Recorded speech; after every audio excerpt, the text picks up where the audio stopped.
ইউকেতে ঘটা একটি বড় বিনিয়োগ প্রতারণার মামলায় একটি টাইম শেয়ার কোম্পানির আড়ালে পরিচালিত একটি চক্র নাকি ৩,৫০০-এরও বেশি মানুষের কাছ থেকে নিয়েছিল ২৮ মিলিয়ন পাউন্ডের বেশি।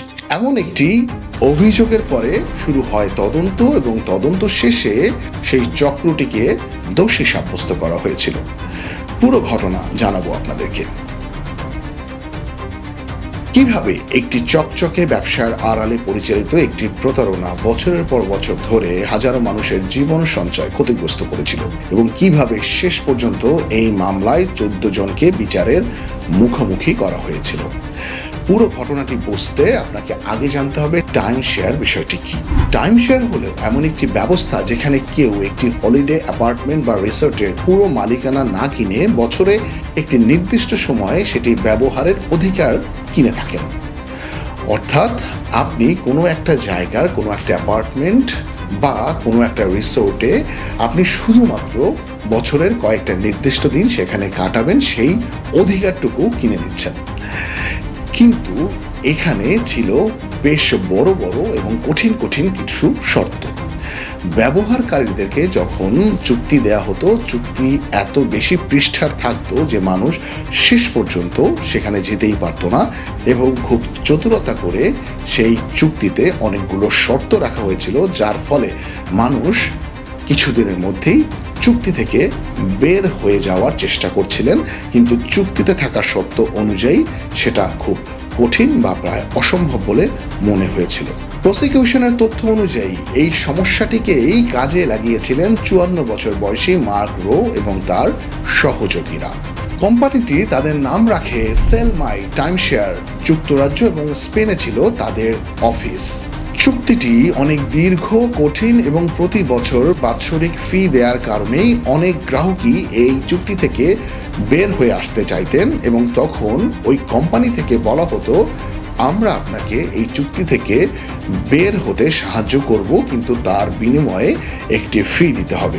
কয়েক হাজার পাউন্ড থেকে ৮০,০০০ পাউন্ড পর্যন্ত বিভিন্ন ব্যক্তিদের কাছ থেকে এই ফি নেওয়া হয়। কিন্তু তদন্তকারীদের মতে এখানেই শেষ ছিল না। গ্রাহকদের মনস্টার ক্রেডিট নামক একটি কথিত বিনিয়োগ পণ্যে অর্থ বিনিয়োগের জন্য উৎসাহিত করা হতো। তাদের কাছ থেকে বলা হতো যে যদি আপনি সত্যি এই চুক্তি থেকে বের হতে চান, তাহলে এই যে আপনার লসটা হলো সেই লস থেকে আপনি বের হতে পারবেন এবং প্রফিটে পরিণত হবে যদি মনস্টার ক্রেডিটসে আপনি একটি বিনিয়োগ করেন। আদালতে উত্থাপিত তথ্য অনুযায়ী এই পণ্যের কোনো বাস্তব মূল্য ছিল না এবং এটি ছিল প্রতারণামূলক পরিকল্পনার একটি অংশ। ২০১৪ থেকে ২০১৭ সালের মধ্যে ৩,৫০০-এরও বেশি মানুষ এই প্রতারণার শিকার হন এবং মোট ক্ষতির পরিমাণ হয়ে দাঁড়ায় ২৮ মিলিয়ন পাউন্ডের বেশি। অন্যদিকে প্রসিকিউশনের তথ্য অনুযায়ী মার্ক রো বিলাসবহুল বাড়ি, গাড়ি, শিল্পকর্ম এবং অন্যান্য ব্যক্তিগত ব্যয়ের জন্য এই বিপুল অর্থ ব্যবহার করছিলেন। এরপরে শুরু হয় দীর্ঘ একটি তদন্ত। ৪ বছর ধরে চলা এই তদন্তে এবং ৪টি আলাদা আলাদা বিচারের পর সাউথওয়ার্ক ক্রাউন কোর্টে এই মামলাটির শুনানি হয়। আদালতে উপস্থাপিত আর্থিক রেকর্ড, বিক্রির তথ্য এবং প্রমাণ বিশ্লেষণের পর মার্ক রো সহ ১৪ জনকে দোষী সাব্যস্ত করা হয়। মার্ক রোকে ৭.৫ বছরের কারাদণ্ড দেয়া হয়।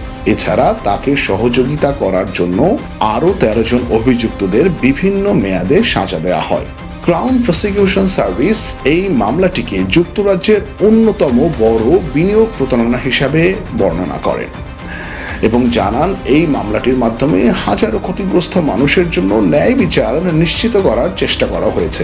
বিশেষজ্ঞরা মনে করিয়ে দেন, কোনো বিনিয়োগে যদি নিশ্চিত লাভের কোনো প্রতিশ্রুতি দেয়া হয় তাহলে সেটি সতর্কতার একটি বড় সংকেত হতে পারে। তাই বিনিয়োগের আগে এফসিএতে নিবন্ধন যাচাই করা এবং স্বাধীন আর্থিক পরামর্শ নেওয়া গুরুত্বপূর্ণ।